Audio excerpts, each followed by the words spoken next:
Tunaendelea kutazama taarifa za yanayojiri na moja kwa moja acha nikupeleke katika majengo ya bunge la Seneti hivi sasa ambako afisa mkuu mtendaji wa SHA Mwangangi kwa sasa anaendelea kuhojiwa mbele ya kamati ya afya. Hebu tusikize kidogo kinachojiri kutoka majengo ya bunge. Fees were calculated as per the provisions of the Advocates Remuneration Order 2014 and were supported by the subject matter of each suit. We've also attached an Appendix GK1 that highlights Schedule 6 and the cost of the proceedings in High Court, and Schedule 5 for matters that do not have an actual subject matter. With regard to the car loan and mortgage fund financial statements, we are in agreement with the Office of the Auditor.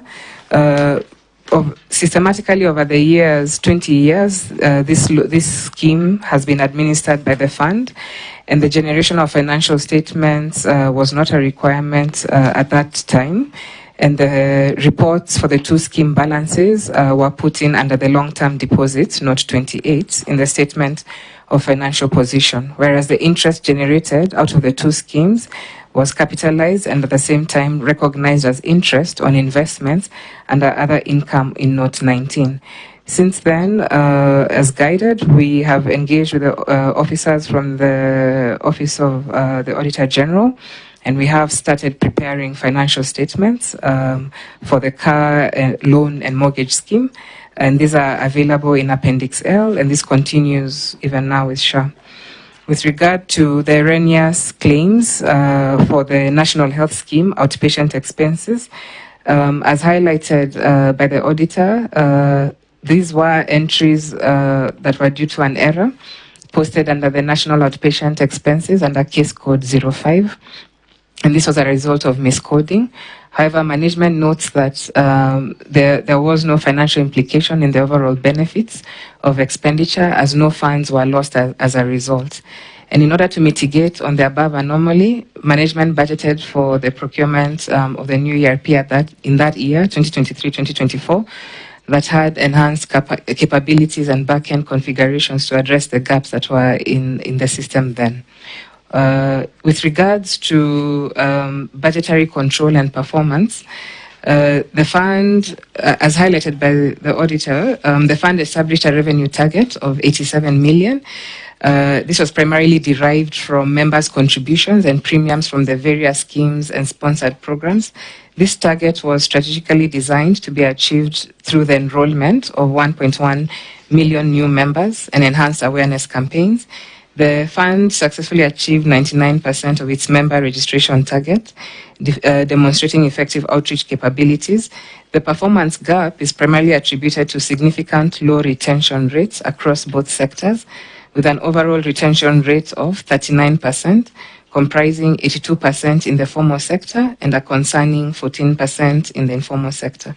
Again, Chair and members, it's important to note during this time period, we did have unprecedented challenges that impacted the fund's performance. We had the COVID-19 pandemic impact that had economic disruptions.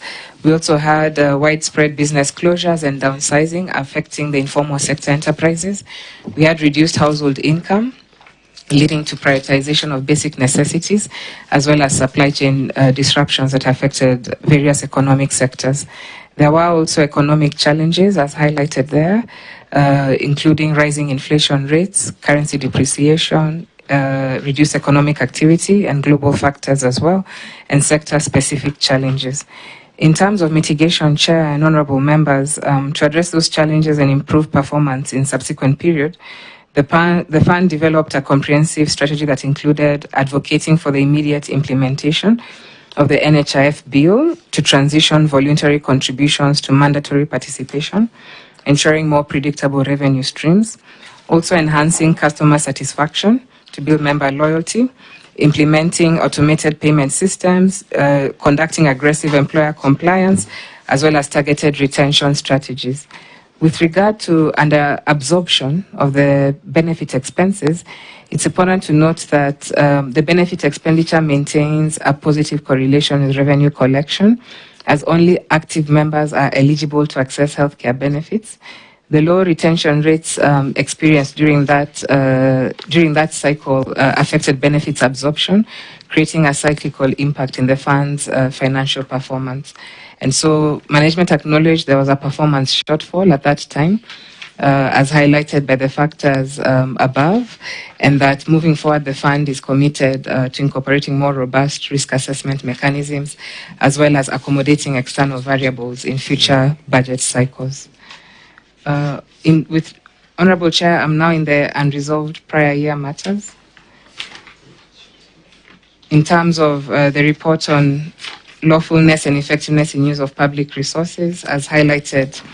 We did not go to that one. Okay. We ended there, but you've not responded to one issue on trade payables.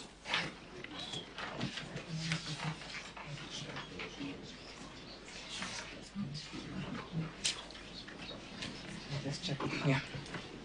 Sorry, Honorable.